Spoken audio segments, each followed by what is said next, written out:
Lisa Hammond sat in Dr. Phil's studio, clutching a faded hospital bracelet from 32 years ago.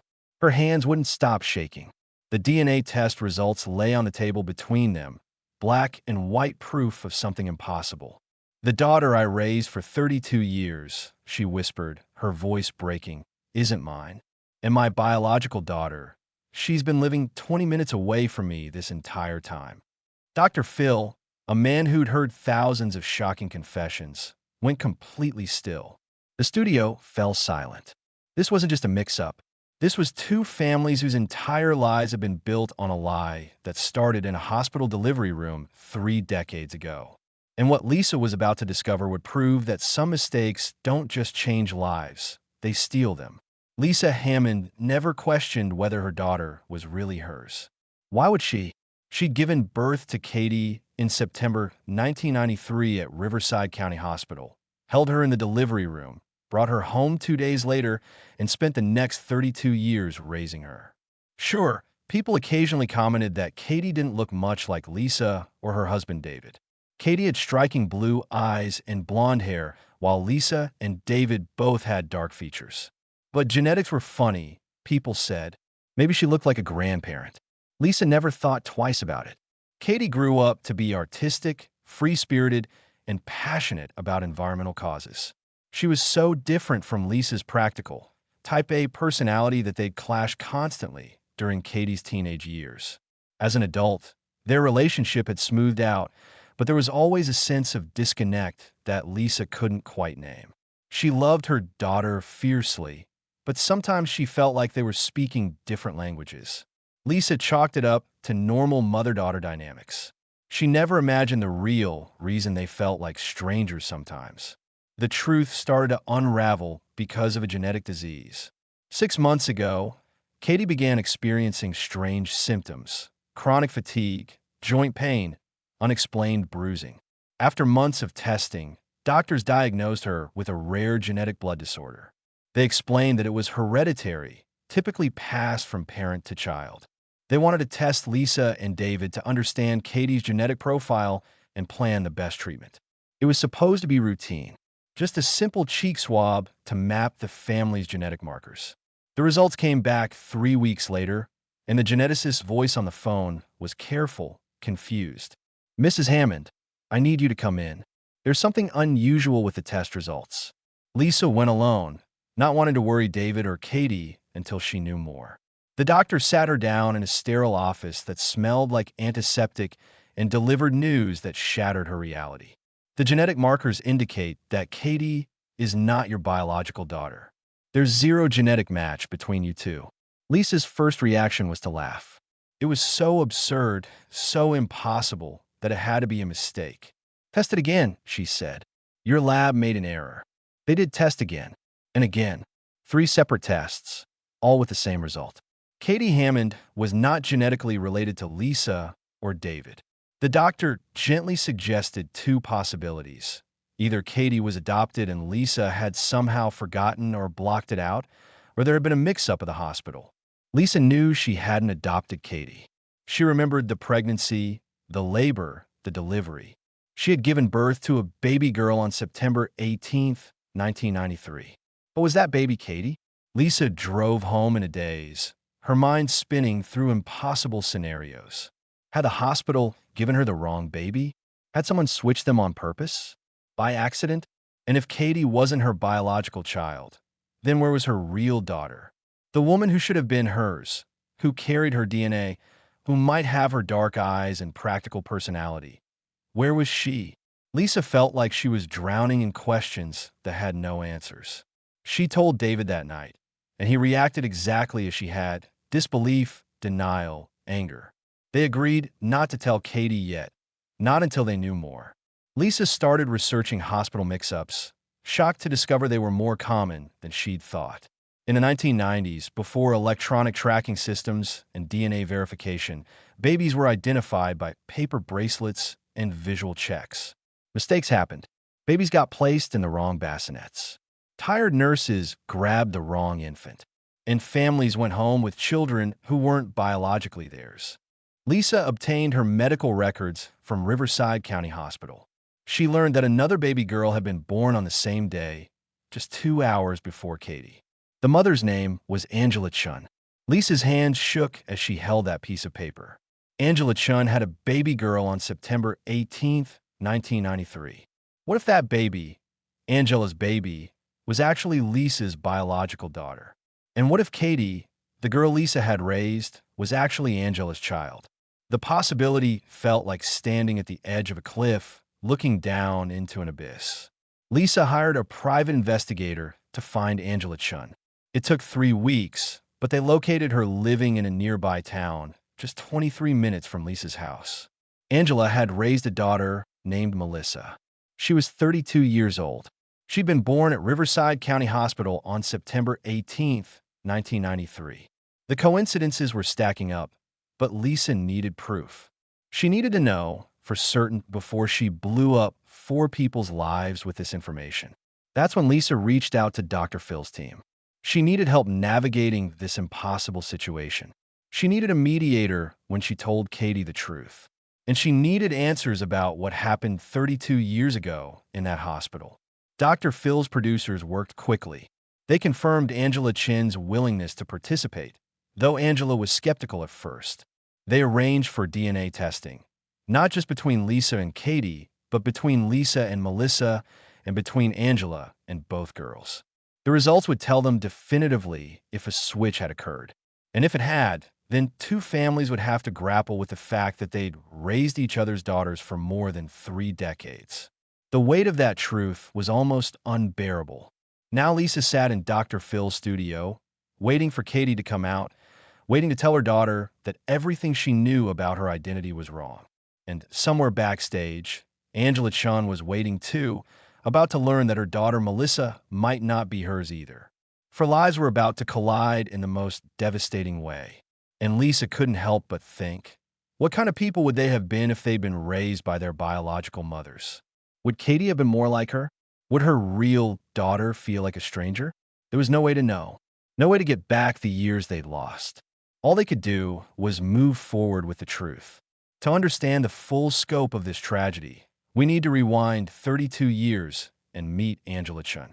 She was 24 years old in 1993, a first-generation Chinese-American woman who'd grown up in California, straddling 2 cultures and never quite feeling like she belonged to either. She was pregnant with her first child, scared and excited in equal measure. Her husband, Marcus, was thrilled about becoming a father. They prepared the nursery, read all the parenting books, and couldn't wait to meet their baby girl. Angela went into labor on September 18th, around 3 in the morning. The delivery was long and difficult. She pushed for hours, exhausted and in pain, barely conscious by the time the baby finally arrived. She remembered hearing the baby cry, remembered the nurse placing a small, warm bundle on her chest for just a moment. Then everything became fuzzy. There were complications. Angela was hemorrhaging. The medical team rushed to stabilize her, and the baby was taken to the nursery. Angela didn't get to hold her daughter again for almost 8 hours. When they finally brought the baby back, Angela was groggy from medication and exhausted from the traumatic delivery. The nurse placed the infant in her arms, and Angela looked down at the tiny face, overwhelmed with love and relief. This was her daughter. This was Melissa. The baby had a full head of dark hair and dark eyes, and Angela thought she looked perfect. Marcus cried when he held her. They took pictures, made phone calls, introduced Melissa to visiting family members. Everything seemed normal. But as Melissa grew, Angela noticed things that puzzled her. The dark-haired Melissa had been born with fell out and grew back blonde. Her eyes lightened to hazel. Her features didn't particularly resemble Angela or Marcus. Family members commented on it constantly. "She doesn't look Chinese at all," Angela's mother would say, frowning. "Maybe she takes after Marcus's side?" But Marcus's family was Chinese too. There was no one in either family with blonde hair and light eyes. Angela laughed it off, insisting that genetics were complicated and Melissa was just unique. As Melissa grew into a child, teenager, and adult, the differences became more pronounced. Melissa was outgoing, athletic, and had a practical, no-nonsense personality. Angela was quiet, artistic, more introverted. They didn't share interests or temperaments. Angela told herself this was normal. Children didn't always resemble their parents. She loved Melissa fiercely and never questioned whether she was really hers. Why would she? She'd given birth to her. She'd raised her. Biology was just one piece of the puzzle. Then, 6 months ago, Angela received a strange phone call from a private investigator. He asked questions about Melissa's birth, about Riverside County Hospital, about September 18, 1993. Angela was confused and defensive. "Why are you asking about my daughter?" The investigator was vague, saying he was looking in a hospital record from that time period. After he hung up, Angela felt unsettled. What was that about? She mentioned it to Melissa, who was equally confused. They discussed it over dinner, then moved on with their lives. 2 weeks later, Dr. Phil's producers called. They explained that another family believed there might have been a hospital mix-up involving babies born on the same day as Melissa. They asked if Angela would be willing to participate in DNA testing. Angela's first reaction was anger. This was ridiculous. Melissa was her daughter. But the producers were persistent, and something in their tone made Angela pause. What if it was true? What if the child she'd raised wasn't biologically hers? The thought was so painful that Angela almost hung up. But she didn't. She agreed to the DNA test, telling herself it would prove everyone wrong. The results came back last week. Angela opened them alone in her kitchen, her hands shaking. The words on the page didn't make sense at first. Then they did, and Angela's world collapsed. Melissa Chun was not her biological daughter. Zero genetic match. Angela sat on the floor and sobbed, grieving for something she couldn't name. Melissa was still her daughter in every way that mattered. But Angela had also lost something, a biological child she'd never gotten to raise, never gotten to know. And Melissa had lost her identity, her understanding of where she came from. Angela thought back to that day in the hospital 32 years ago. She'd been so out of it after the delivery, drugged and bleeding and barely conscious. When they brought the baby to her 8 hours later, she'd been too exhausted and medicated to really study the infant's features. She just accepted that this was her child. The hospital bracelet said, "Baby Girl Chun." The nurses said this was her daughter. Angela never questioned it. Why would she? Hospitals didn't make mistakes like that. Except they did. And this mistake had cost Angela and Lisa 32 years with their biological children. Now Angela sat backstage at Dr. Phil's studio, about to meet the woman whose daughter she'd raised. About to meet the girl who was biologically hers but felt like a complete stranger. Melissa was backstage too, confused and terrified about why her mother had brought her to this show. Angela hadn't told her the truth yet. She couldn't find the words. How do you tell your daughter that she isn't really yours? That her entire identity is based on a hospital error?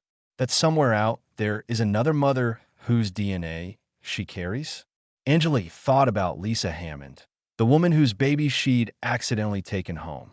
What was she like? Would Melissa have been happier growing up with her biological mother? Would Angela's real daughter have felt more like hers if she'd raised her? These questions had no answers, only endless speculation and grief. Angela wiped her eyes, squared her shoulders, and prepared to walk onto that stage. Her life was about to change forever, and there was no going back. All she could do was face the truth and hope that somehow they'd all find a way through this nightmare together. Dr. Phil stood at the center of the stage, his expression grave. "Lisa, I know this is incredibly difficult, but Katie deserves to know the truth. Are you ready to bring her out?" Lisa nodded, her face pale but determined. The studio doors opened, and Katie Hammond walked out, her blonde hair pulled back in a ponytail, her expression confused and wary. At 32, she looked younger than her years, with an openness in her face that spoke to her trusting nature. That trust was about to be shattered. "Mom, what's going on?" Katie asked as she sat down. The producers said this was important, but they wouldn't tell me why. Lisa reached for her daughter's hand, tears already streaming down her face. "Katie, sweetie, I need to tell you something that's going to be very hard to hear." Katie's expression shifted from confusion to alarm. "Are you sick? Is Dad okay?" Lisa shook her head. "We're fine. But, Katie, do you remember when you were diagnosed with that blood disorder? And we all did genetic testing." Katie nodded slowly. Yeah, they said it was hereditary. Lisa took a deep breath. The test showed something else, something we never expected. Katie, the genetic markers showed that you're not. You're not my biological daughter. For a moment, Katie just stared at her mother, her brain clearly struggling to process the words. Then she laughed, a nervous, disbelieving sound. What? That's crazy. Of course I'm your daughter. You gave birth to me. Lisa's voice cracked. I gave birth to a baby girl on September 18th, 1993. But I don't think that baby was you. I think there was a mix-up at the hospital. The color drained from Katie's face. Her hand pulled away from Lisa's. A mix-up? You're saying, what? That I was switched. That I'm not your daughter. The raw pain in her voice made the audience collectively hold their breath. Dr. Phil leaned forward. Katie, I know this is overwhelming, but your mother has been investigating this for months. We have DNA evidence, and there's more you need to know. Katie looked between Dr. Phil and her mother, her eyes wide with panic. More? What else could there possibly be? Dr. Phil's voice was gentle but firm. There was another baby girl born at the same hospital on the same day. Her name is Melissa, and the DNA evidence suggests that Melissa is your mother's biological daughter, which means you are likely the biological daughter of Melissa's mother, Angela Chun. Katie stood up abruptly, pacing, her hands pressed to her temples. This isn't real. This can't be real. You're telling me my entire life is a lie. Lisa stood too, reaching for Katie, but Katie stepped back. Don't. I need a minute. She looked at Dr. Phil, desperation in her eyes. Where's this proof? Show me the DNA results. Dr. Phil handed her a folder. Katie opened it with shaking hands, scanning the technical language and percentages.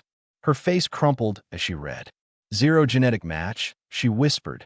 You and I share zero DNA. She looked up at Lisa, betrayal written across her features. How long have you known? Lisa's voice was thick with tears. 6 months. Since the genetic testing for your diagnosis. Katie, I want to tell you right away, but I needed to be sure. I needed to find the other family, get more tests done. I didn't want to hurt you with information that might not even be true. Katie's laugh was bitter. Well, congratulations. It's true. And I'm hurt anyway. The tension in the studio was suffocating. This wasn't just an identity crisis. This was a complete dismantling of everything Katie thought she knew about herself. Dr. Phil spoke up. Katie, I need to tell you something else. Angela Chun is here today, and so is Melissa. They're backstage, and they've just learned the same truth you're learning now. Katie's eyes went wide. They're here? You brought them here. Dr. Phil nodded. Everyone involved deserves answers, and you all deserve to meet each other if you're willing. Katie sank back in her chair, looking like she might pass out. I don't know if I'm ready for this. Lisa sat beside her, not touching but close. I know this is too much too fast, but Katie, you need to understand something. You're my daughter. You will always be my daughter. I raised you. I loved you every single day of your life. DNA doesn't change that. Katie's voice was small, broken, but it does change everything. My medical history, my heritage, my identity, it's all different now. Who am I supposed to be? The question hung in the air, unanswerable and devastating. Dr. Phil gave him a moment before speaking. Katie, there's no easy way through this, but hiding from it won't make it easier. Angela and Melissa are going through exactly what you're going through right now. And I think meeting each other might help you all start to process this. Katie wiped her eyes, her jaw set. Fine, bring them out. Let's get this over with. Her words were harsh, but her voice shook with fear. She was terrified, and everyone in the studio knew it. Dr. Phil walked toward the side entrance. Angela, Melissa, please come out. The doors opened, and 2 women walked onto the stage. Angela Chun was in her mid-50s, with dark hair streaked with gray and kind eyes that were red from crying. Beside her was Melissa Chun, 32 years old, with dark hair, practical clothes, and an expression of barely controlled panic. The moment Katie saw Melissa, she gasped, because looking at Melissa was like looking at a version of her mother. The dark features, the same nose, the same hands. The resemblance was undeniable. And when Angela looked at Katie, she saw it too. The blonde hair, the light eyes, the features that had never quite matched her own family. This girl, this stranger, carried her DNA, was made of her cells, should have been hers to raise.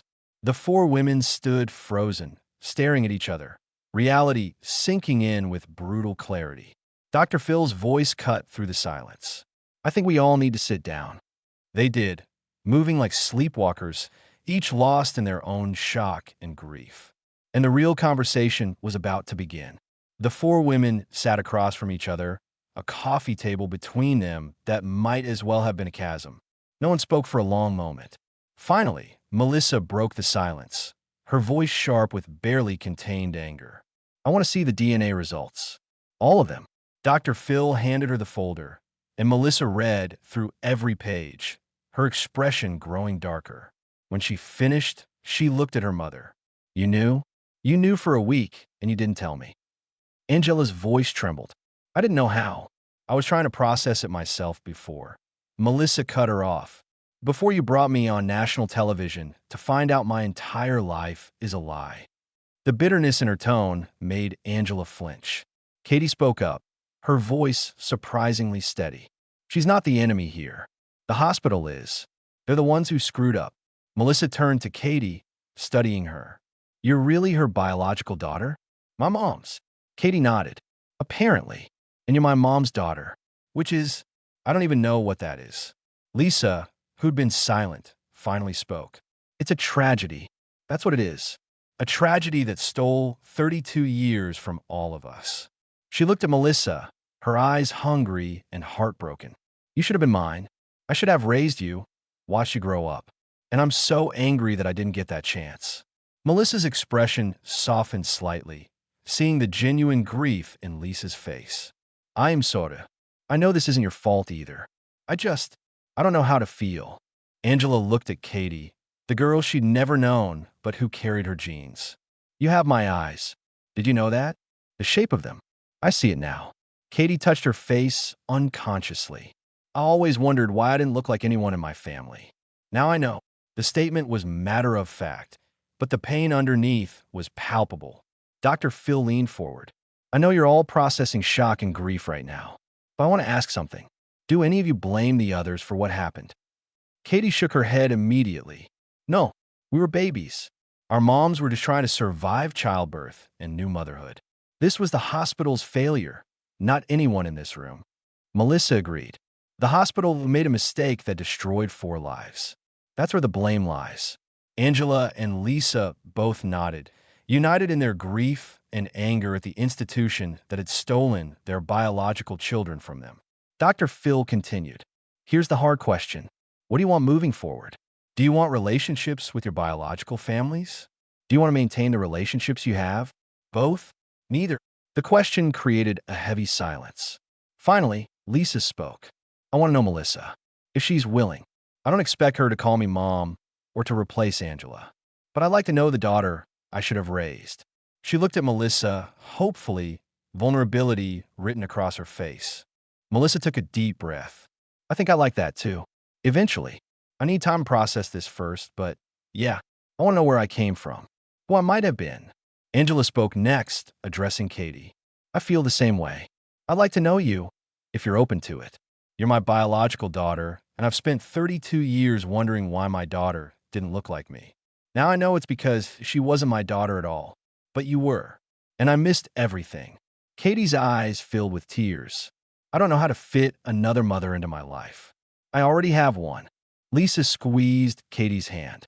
You're not replacing me, Katie. You're expanding your family, and that's okay. I want you to know Angela. I want you to have answers about your heritage, your medical history, your biological roots. That doesn't diminish what we have.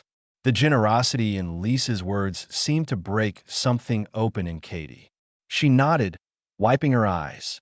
Dr. Phil addressed the group. This is going to be complicated. There's going to be jealousy, confusion, grief over what was lost. Family holidays are going to be weird.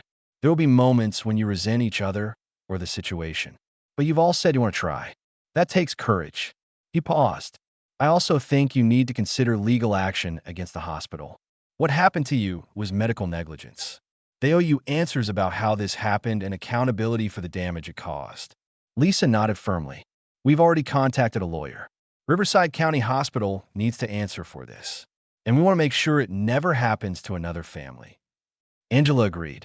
The hospital has refused to give us any information about their policies in 1993 or admit fault. We need legal pressure to get answers. Dr. Phil looked impressed. Good. They should be held accountable.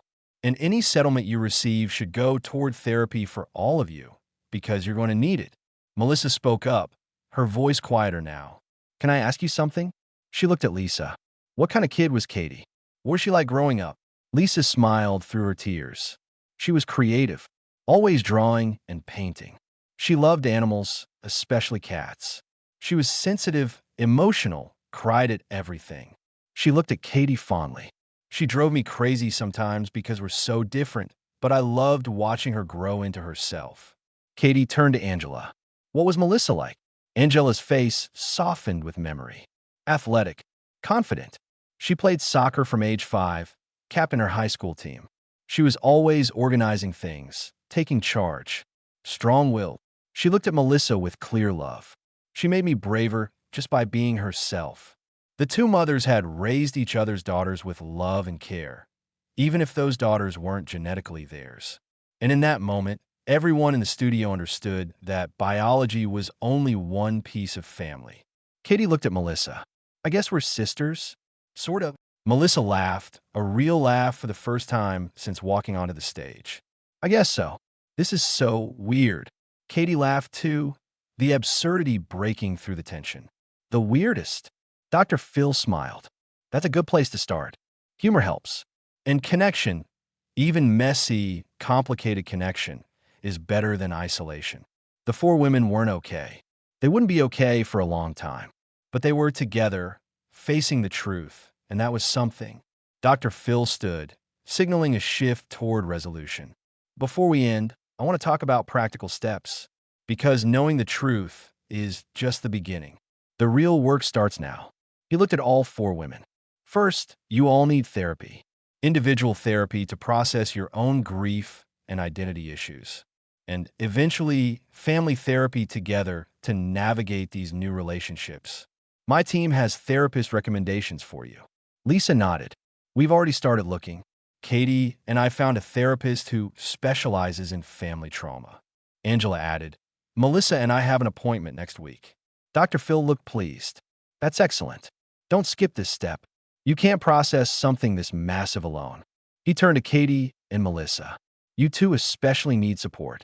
Finding out your identity isn't what you thought. That's profound trauma. Be patient with yourselves. Katie spoke up. I have a question. What about medical history? I was diagnosed with that blood disorder, and the doctors thought it was genetic from my parents. But if Lisa and David aren't my biological parents, does that change my treatment? Dr. Phil looked at Angela. Angela, is there any history of blood disorders in your family? Angela shook her head. Not that I know of, but I'll share our complete medical history with Katie's doctors. We need to figure out where this condition came from. Dr. Phil continued. This brings up an important point. Katie, you need to update all your medical records with your correct biological family history. Same with Melissa. Your doctors need accurate genetic information to provide proper care. Both women nodded, looking overwhelmed by the practical implications of this revelation. It wasn't just emotional. It was medical, legal, practical. Every form that asked about family history would need to be corrected. Every assumption about their genetics would need to be reevaluated. Melissa asked, what do we tell people? Extended family? Friends? Coworkers? Do we explain the whole situation? Dr. Phil considered this. That's up to you. Some families in situations like this choose privacy, telling only close family. Others are more open. Whatever you decide, make sure you're all on the same page. And be prepared for people to be shocked and ask insensitive questions. Lisa grimaced. I've already had relatives asking if I'm sure I didn't adopt Katie and forget. It's been frustrating, Angela added. My mother insists that Melissa is my daughter regardless of DNA, which is true, but she's completely dismissing the fact that I have another biological daughter I never knew. Katie looked at Angela with sympathy. That must be hard. People don't know how to react to something like this. Angela nodded gratefully, and something shifted between them. The first real connection between biological mother and daughter. Dr. Phil addressed the audience now, his voice taking on that teacher tone he used for lessons. I want everyone watching to understand something. Hospital mix-ups are rare, but they happen. In the 1990s, before modern tracking technology, they happened more than anyone wants to admit. If you were born in a hospital during that era and you've always felt like you didn't quite fit your family, consider DNA testing. The truth might be painful, but it's better than living with questions and confusion. He turned back to the four women. You've all been incredibly brave today. Coming here, facing this publicly, choosing to build relationships despite the trauma. That takes courage. You have a long road ahead. There will be hard days, jealousy, grief, anger. But you also have something precious. You have a truth now, and you have each other if you choose to stay connected. Lisa reached across the space between them and took Angela's hand. Angela squeezed back, tears streaming down both their faces. In that moment, they weren't rivals or strangers. They were two mothers grieving what they'd lost and trying to salvage what they could. Katie and Melissa looked at each other, still uncertain but no longer hostile. Do you want to get coffee sometime? Katie asked tentatively. Talk about all of this? Melissa nodded. Yeah, I think I'd like that. It was a small step, but it was a step. They exchanged phone numbers right there on stage. The cameras capturing the strange intimacy of two women who were sisters by mistake, discovering each other. Dr. Phil's final words were measured and compassionate. The hospital that made this mistake needs to be held accountable. But more importantly, you four need to focus on healing, on building whatever relationships feel right for you. There's no roadmap for this. No guidebook. You're going to have to figure it out as you go. But you don't have to figure it out alone. He paused, looking at each of them. Family isn't just DNA. It's also choice, love, commitment, time. Katie, Melissa, you were raised by women who loved you fiercely, even if you didn't share their genetics. That love is real. And now you have the chance to add more love, more family, more connection to your lives. That's a gift, even if it came wrapped in trauma. The cameras pulled back, capturing all four women on stage. Two mothers who'd unknowingly traded daughters. Two daughters discovering their identities were built on an impossible mistake. No one knew what would happen next. Would Katie ever really bond with Angela? Would Melissa feel comfortable calling Lisa on Mother's Day? Would the relationships they were building survive the complicated grief and jealousy that would inevitably arise? Those answers would come later, in phone calls and coffee meetings and awkward family gatherings that would unfold over months and years. But in that moment, there was something else. There was acknowledgement. After 32 years, the truth was finally out in the open. For people who should have known each other from the beginning were finally meeting. And while nothing could give them back the years they'd lost, they could at least move forward with honesty. Sometimes that's the best you can hope for when your entire world has been built on someone else's mistake. They had the truth now, and painful as it was, the truth was where healing could finally begin. If this story moved you, hold your loved ones a little closer tonight. The bonds we build aren't always the ones we're born with, and sometimes love matters more than DNA. These families lost 32 years to a hospital mistake, but they're choosing connection over bitterness, truth over comfortable lies. Could you do the same?